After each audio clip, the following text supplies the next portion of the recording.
What they're worried about is they connect themselves to sensitive information. They don't even necessarily know what sensitive information means. They don't necessarily know the definition of personally identifiable information, but they just feel that if they do collect something, and they don't even think about their employees first, actually. That's always an afterthought. But our clients, when they come to us initially, they are concerned about sensitive information, even though they don't necessarily know what that means. They just know that what they read, they pick up the paper every day, they know that they have, either their outside attorneys are telling them or whatever the case may be. And they come to us and they say, I'm worried about our sensitive information that we're touching. And then I have to dig in a little bit as a broker and say, okay, well, let's take a step back. What type of sensitive information are you collecting on behalf of your customers? And then they'll tell you. And then depending on whether it's a social security number, a driver's license number, a debit or credit card number, or other financial information, then that's where we gear the conversation to as far as, talking about specific exposures in those areas, because they are all different. They're all considered personally identifiable information, but they're all different.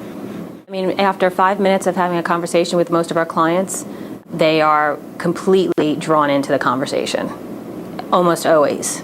And what turns out to start to be at 15 minutes, they think they're going to talk about, cyber liability for 15 minutes, turns into an hour conversation, because they never really understood how much onerous is on them to protect the data. They don't understand what the cost that they can incur if they had a breach of the data. Most of them don't understand the whole regulatory environment. So then you get into all those subjects, and a 15-minute conversation really turns into more so.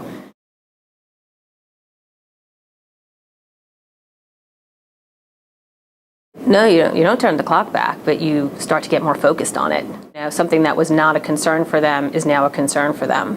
And whether it be that they've had an incident, whether it be that outside consultants are telling them they have to be concerned, whether it's their broker telling them that they can be concerned.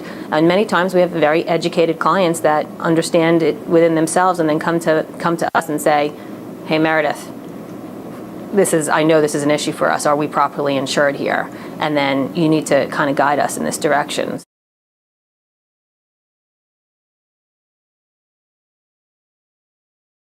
You'd be surprised. I have $3 billion, companies that still ask me, well, what's the purpose of crisis management costs or of notification costs? You'd be very surprised.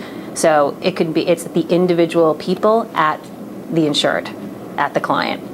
Because you could have a very small company led by, an IT person in that absolutely knows because he came from someplace, or a hospital institution where, for example, I have a mid-sized hospital, but the risk manager went through a breach in her former employer. So when she came over to, our client, she knew everything about it. And then I have multi-billion-dollar organizations that need explanation of what these crisis management costs are, or what is my regulatory, tell me about my first party business interruption exposure.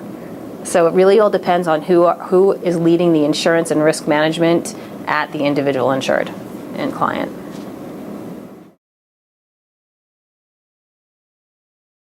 Only very, very large companies have chief privacy officers.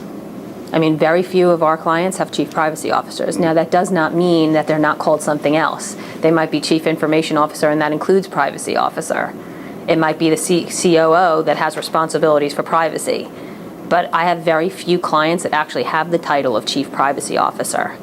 But that doesn't mean that the responsibilities of a privacy officer aren't included in another position. Most financial institutions have chief privacy officers because that's just, but I would say most retailers don't. So it really depends on your industry class.